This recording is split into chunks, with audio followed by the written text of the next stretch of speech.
ಕೇಂದ್ರ ಸಚಿವರಾಗಿರುವಂಥ ಕುಮಾರಸ್ವಾಮಿ ಈಗ ನಮ್ಮೊಂದಿಗೆ ಸಂಪರ್ಕದಲ್ಲಿದ್ದಾರೆ.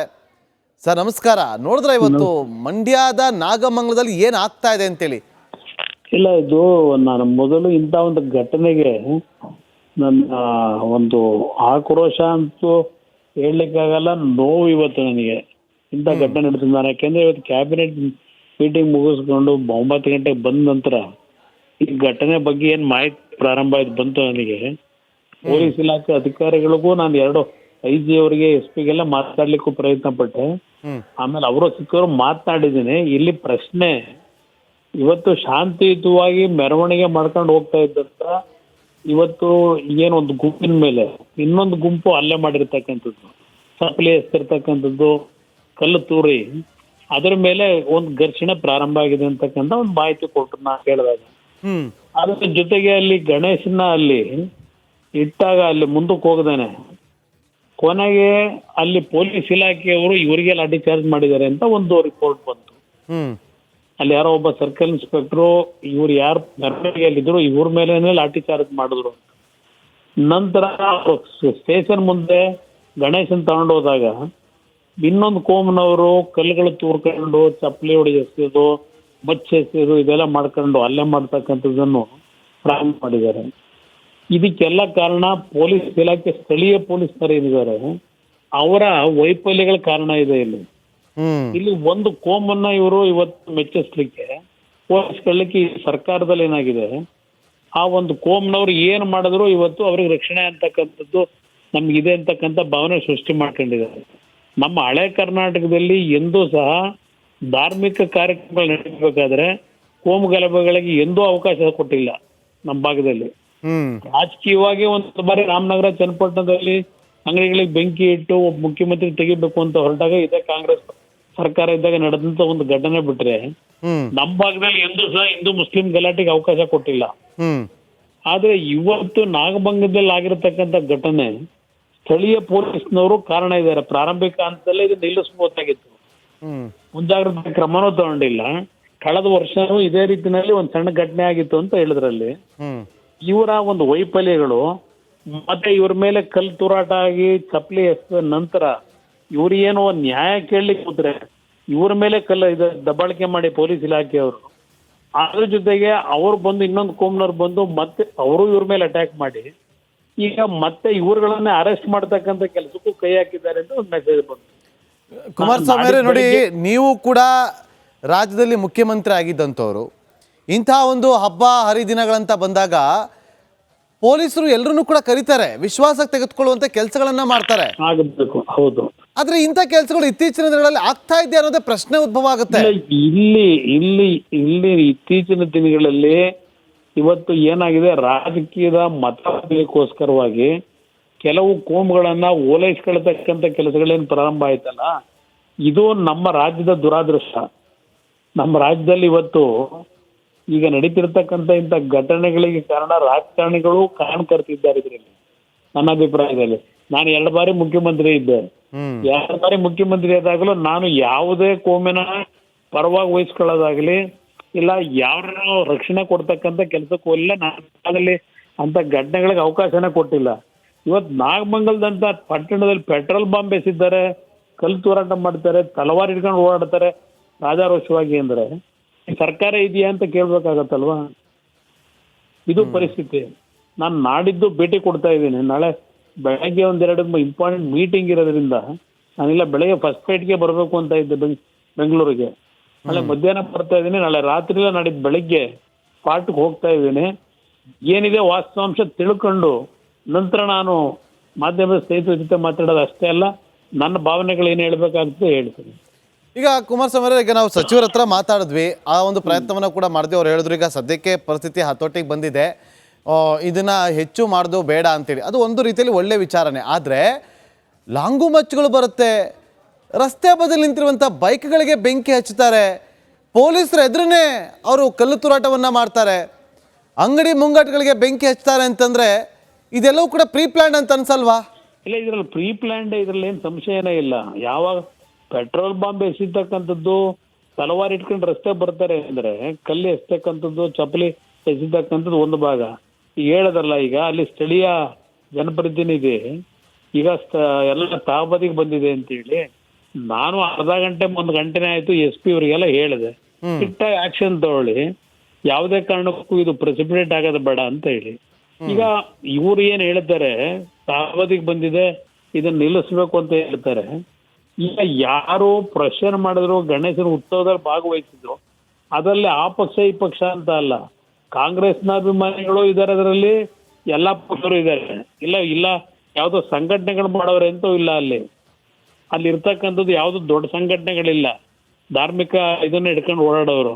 ಅಲ್ಲಿ ಇರ್ತಕ್ಕಂಥದ್ದು ಅಲ್ಲಿಯೇ ಜನ, ನಾಗರಿಕರು, ಕಾಂಗ್ರೆಸ್ ಪಕ್ಷದವರು, BJP ಅವರು ಇದ್ದಾರೆ, ದಳದವರು ಅವರೇ. ಇವತ್ತು ಈಗ ಈ ಘಟನೆ ಆದ್ಮೇಲೆ ನಾನು ಅವ್ರಿಗೆ ಹೇಳ್ತಕ್ಕಂಥದ್ದು, ಸ್ಥಳೀಯ ಪೊಲೀಸ್ನವ್ರಿಗೆ ಹೇಳಿ, ಯಾರು ಬೇರೆ ಅವರ ವಿರೋಧಿಗಳಿದ್ದಾರೆ ಈ ಘಟನೆಯನ್ನೇ ದುರುಪಯೋಗ ಪಡಿಸ್ಕೊಂಡು ಅಂಥವ್ರ ಮೇಲೆ ಕೇಸ್ ಹಾಕಿ ಅಂತ ಹೇಳಿ ಈಗಾಗಲೇ ಶುರು ಮಾಡ್ಕೊಂಡು ಅವ್ರ ಮನೆಗಳ ನುಗ್ಗವ್ರೆ ಪೊಲೀಸ್ನವರು. ಇದಕ್ಕೆ ನಾನು ಎಚ್ಚರಿಸ್ತೀನಿ, ಹುಷಾರು ಇಂಥ ಕೆಲ್ಸಕ್ಕೆ ಹೋದ್ರೆ. ಯಾಕೆಂದ್ರೆ ನಾವು ಕೂರಕ್ಕಾಗಲ್ಲ ಸುಮ್ಮನೆ. ಇದು ಪಕ್ಷದ ಪ್ರಶ್ನೆ ಅಲ್ಲ. ಇಲ್ಲಿ ನಾನು ಅದಕ್ಕೆ ಪ್ರಾರಂಭಿಕ ಅಂತಲೇ ಹೇಳಿದ್ರೆ ಮೊದಲು ಶಾಂತಿ ನೆಲೆಸಬೇಕು ಅಂತ ಇದೆ. ಅದರಿಂದ ಇಲ್ಲಿ ಯಾವುದೋ ಈ ಘಟನೆಯಲ್ಲಿ ಯಾರು ಘಟನೆ ಕಾರಣಕರ್ತಿದ್ದಾರೆ, ಲಾಂಗ್ ಕತ್ತಿ ಹಿಡ್ಕೊಂಡು ಓಡಾದ್ರು ಅವ್ರಿಗೆ ರಕ್ಷಣೆ ಕೊಟ್ಕೊಂಡು, ಗಣೇಶನ ಉತ್ಸವದಲ್ಲಿ ಭಾಗವಹಿಸಿ ನ್ಯಾಯ ಕೇಳಿ ವಿಸರ್ಜನೆ ಮಾಡ್ಲಿಕ್ಕೆ ನಮಗೆ ಒಂದು ರಕ್ಷಣೆ ಕೊಡಿ ಅಂತಕ್ಕಂಥ ಮನೆಗೆ ಹೋಗ್ಬಿಟ್ಟು ಅವ್ರನ್ನೆಲ್ಲ ಅರೆಸ್ಟ್ ಮಾಡ್ತೀವಿ ಅಂದ್ರೆ ಆಗ ನಾವು ಸುಮ್ಮನೆ ಕೂರ್ಲಿಕ್ಕಾಗತ್ತಾ? ಅದರಿಂದ ಇಂಥದಕ್ಕೆಲ್ಲ ಈ ರಾಜಕಾರಣ ಮಾಡೋದು ಬೇಡ, ನ್ಯಾಯಯುತವಾಗಿ ನಡ್ಕೊಳ್ತಕ್ಕಂಥದ್ದಕ್ಕೆ ಅಧಿಕಾರಿಗಳು ಸೂಚನೆ ಕೊಡಬೇಕು ಅನ್ನೋದು ಸರ್ಕಾರಕ್ಕೆ. ಯಾವ ರೀತಿಯಾಗಿ ಖಂಡಿಸ್ತೀರಿ ನೀವೀಗ ಈ ಒಂದು ಘಟನೆ ವಿಚಾರವಾಗಿ? ಈ ಘಟನೆ ಆಗಬಾರ್ದಾಗಿತ್ತು. ಇಲ್ಲಿ ಸ್ಥಳೀಯ ಪೊಲೀಸ್ನರ ವೈಫಲ್ಯ. ಇಲ್ಲಿ ಇದು ಹಿಂದಿನ ವರ್ಷವೂ ಇದೇ ರೀತಿಯಲ್ಲಿ ಒಂದು ಸಣ್ಣ ಘಟನೆ ಆಗಿದೆ ಗಣೇಶನ ಉತ್ಸವದಲ್ಲಿ. ಹಿಂದಿನ ವರ್ಷನೇ ನಡೆದಿರ್ತಕ್ಕಂಥದ್ದನ್ನ ಇವರು ಗಮನದಲ್ಲಿ ಇಟ್ಕೊಂಡು ಮುಂಜಾಗ್ರತೆ ಕ್ರಮ ತಗೋಬೇಕಾದ ಸರ್ಕಾರದ ಕರ್ತವ್ಯ ಇತ್ತಲ್ವಾ? ಇದೇನಾದ್ರು ನೀವು ಇನ್ನೊಂದು ಗಂಟೆ ನೀವು ಇದನ್ನೇ ತೋರಿಸ್ತಾ ಹೋದ್ರೆ ರಾಜ್ಯದ ಬೇರೆ ಬೇರೆ ಭಾಗದಲ್ಲೂ ಶುರು ಆಗುತ್ತೆ. ಅದರಿಂದ ನಾನು ದಯವಿಟ್ಟು ಸರ್ಕಾರಕ್ಕೆ ಕೇಳೋದು, ಮೊದಲು ಇದರಲ್ಲಿ ಯಾರು ನಿಜವಾದ ಕಲ್ಪ್ರಿಟ್ ಇದ್ದಾರೆ, ಇವತ್ತು ಒಂದು ಕೋಮನ್ನು ಓಲೈಸ್ಕೊಳ್ಳೋದು ನೀವು ನಿಲ್ಲಿಸಿ, ಮೊದಲು ಅವ್ರ ಮೇಲೆ ಆಕ್ಷನ್ ತಗೊಳ್ಳದೆ ಆಮೇಲೆ ನಿಮ್ ಬುಡಕ್ಕೆ ಬರ್ತಾರೆ ಅವರು ಮುಂದಿನ ದಿನಗಳಲ್ಲಿ. ಅದನ್ನ ಒಂದು ಭಯ ಭಕ್ತಿ ಅನ್ನೋದು ಪ್ರತಿಯೊಬ್ಬ ಮನುಷ್ಯನಿಗೆ ಇರಬೇಕು. ಭಯ ಭಕ್ತಿನೇ ಹೋದ್ರೆ ನೀವು ಸರ್ಕಾರ ನಡ್ಸಕ್ಕಾಗತ್ತಾ? ರಕ್ಷಣೆ ಏನ್ ಕೊಡ್ತೀರಿ ನೀವು? ಅಲ್ಲ, ಈಗ ಕುಮಾರಸ್ವಾಮಿ ಈಗ ಇಲ್ಲಿ ಪೊಲೀಸ್ ಇಲಾಖೆಯ ವೈಫಲ್ಯ ಅಂತ ಹೇಳ್ತೀರಾ ಅಥವಾ ಸರ್ಕಾರದ ವೈಫಲ್ಯ ಅಂತ ಹೇಳ್ತೀರಾ? ಸ್ಥಳೀಯ ಪೊಲೀಸ್ನವ್ರದ್ದು ವೈಫಲ್ಯ ಇದೆ ಇಲ್ಲಿ. ಇವತ್ತು ಅಲ್ಲಿ ಮುಂಜಾಗ್ರತೆ ಕ್ರಮಗಳು ಏನೇನ್ ರಕ್ಷಣೆ ಆಗ್ಬೇಕಾಗಿತ್ತು ತಗೋಬೇಕಾಗಿತ್ತು, ಅದನ್ನು ಏನೂ ತಗೊಳ್ಳದೆ ಸರಿಯಾದ ರೀತಿ ಮುಂಜಾಗ್ರತೆ ಕ್ರಮ ತೆಗೆದುಕೊಳ್ಳದೆ ಹೋಗಿರೋದೇ ಈ ಒಂದು ದೊಡ್ಡ ಸಮಸ್ಯೆ ಆಗಿರೋದು. ಅಲ್ಲ, ಈಗ ನೀವು ದೃಶ್ಯಾವಳಿ ನೋಡಿದ್ರ ಕುಮಾರಸ್ವಾಮಿ ಈಗ ಆ ದೃಶ್ಯಗಳನ್ನ ನೋಡಿದ್ರ ಒಬ್ರು ಕಾನ್ಸ್ಟೇಬಲ್ ಒಬ್ರು ಮಚ್ಚಿಡ್ಕೊಂಡು ಹೋಗ್ತಾರೆ ಇಷ್ಟು ದೊಡ್ಡದ ಒಂದು ಲಾಂಗನ್ನ. ಇಲ್ಲ, ಅದೇನೆ ನಾನು ಹೇಳ್ತಾ ಇರೋದು. ಇಲ್ಲಿ ಪ್ರಶ್ನೆ, ಇಲ್ಲಿ ಯಾರು ನ್ಯಾಯ ಕೇಳಲಿಕ್ಕೆ ಹೋದ್ರು ಆ ಕೇಳಕ್ ಹೋದವ್ರಿಗೆ ಇವತ್ತು ತಿಂದವರಲ್ಲಿ ಇವತ್ತು ರಕ್ಷಣೆ ಕೊಡಬೇಕಾದವರಿಗೆ ರಕ್ಷಣೆ ಇಲ್ಲ. ಯಾರು ದಬ್ಬಾಳಿಕೆ ಮಾಡೋರೆ, ಅಹಿತಕರ ಘಟನೆಗಳಿಗೆ ಕಾರಣಕರ್ತಿದ್ದಾರೆ ಅವರಿಗೆ ರಕ್ಷಣೆ. ಇದು ಕೊಟ್ಕೊಂಡು ಹೋದ್ರೆ ಮುಂದೆ ನೀವು ಸರ್ಕಾರ ನಡೆಸ್ತೀರಾ? ಅದರಿಂದ ಸ್ವಲ್ಪ ಇಂಥ ವಿಷಯದಲ್ಲಿ ಅಧಿಕಾರಿಗಳು ಸರಿಯಾದ ರೀತಿ ನಡ್ಕೊಳ್ಳದೇ ಇದ್ರೆ ಮುಂದೆ ಆಗ್ತಕ್ಕಂಥ ದೊಡ್ಡ ಅನಾಹುತಗಳಿದೆಯಲ್ಲ, ಅದಕ್ಕೆ ಕಾರಣಕರ್ತರ ಸರ್ಕಾರವೇ ಆಗುತ್ತೆ. ಅದಕ್ಕೆ ಅವಕಾಶ ಕೊಡಬೇಡಿ ಅನ್ನೋದು ಹೇಳ್ತೀನಿ ಅಷ್ಟೇ. ಈಗ SP ಮತ್ತೆ DC ಜೊತೆ ನೀವು ಮಾತಾಡಿದ್ರ, ಏನ್ ಹೇಳಿದ್ರು ಅವರು? ಪರಿಸ್ಥಿತಿ ಹೇಗಿದೆ ಅಂತ ಸದ್ಯಕ್ಕೆ ಸೀರಿಯಸ್ ಆಗಿ ನಾವು ಆದಷ್ಟು ಇದನ್ನ ಒಂದು ವಾತಾವರಣ ತಿಳಿಗೊಳಿಸ್ಲಿಕ್ಕೆ ಪ್ರಾಮಾಣಿಕವಾಗಿ ಕೆಲಸ ಮಾಡ್ತೀವಿ ಅಂತ ಹೇಳಿದ್ರು. 144 ಸೆಕ್ಷನ್ ಇಮಿಡಿಯೇಟ್ ಆಗಿ ಹಾಕಿ ಆದಷ್ಟು ಬೇಗ ಈ ಗಲಾಟೆ ಆಗದೆ ಇರ್ತಕ್ಕಂಥದ್ದಕ್ಕೆ ನಾವು ಏನಾದರೂ ಮಾಡಿ ಇದನ್ನು ನಿಲ್ಲಿಸ್ತೀವಿ, ಸೀರಿಯಸ್ ಆಗಿ ಆಕ್ಷನ್ ತಗೋತೀವಿ ಅಂತಲೂ ಹೇಳಿದ್ರು. 4 ಟೈರ್ಗಳು ಅದು ಇದು ರಸ್ತೆಗಳಲ್ಲಿ ಹಾಕೊಂಡಿದ್ದಾರೆ, ಒಂದು 4 ಬೈಕ್ಗಳು ಸುಟ್ಟಿದ್ದಾರೆ ಅಂತಕ್ಕಂಥ ಹೇಳಿದ್ರು. ಬಟ್ ಇದು ಮತ್ತೆ ಸ್ಪ್ರೆಡ್ ಆಗೋದು ಬೇಡ, ಸ್ವಲ್ಪ ಸೀರಿಯಸ್ ಆಗಿ ಸ್ವಲ್ಪ ಆಕ್ಷನ್ ತಗೊಳ್ಳಿ ಅಂತಕ್ಕಂಥ ಹೇಳಿದ್ದೀನಿ. ಈ ಕಂಟ್ರೋಲ್ ಬಂದಿದೆ ಅಂತ ಕುಮಾರಸ್ವಾಮಿ ಈಗ ಅಲ್ಲಿನ ಸಿಚುವೇಶನ್ ಬರ್ತಿದೆ ಅಂತ ಇಲ್ಲ, ಕಂಟ್ರೋಲ್ ತರ್ತೀವಿ ಅಂದ್ರು. ಕಂಟ್ರೋಲ್ ತರ್ತೀವಿ ಅಂತ ಹೇಳಿದ್ರು. ನಾನು ಇನ್ನೂ ಮತ್ತೆ ಮಾತಾಡಿಲ್ಲ. ನಾನು ಹೇಳಿದ್ಮೇಲೆ ಇಲ್ಲ ಸರ್ ವಿಲ್ ಟೇಕ್ ಕೇರ್ ಅಂತ ಹೇಳಿದ್ರು. ಕಂಟ್ರೋಲ್ ತರ್ತೀವಿ, 144 ಸೆಕ್ಷನ್ ಜಾರಿ ತರ್ತೀವಿ ಅಂತ ಅಂದ್ರು.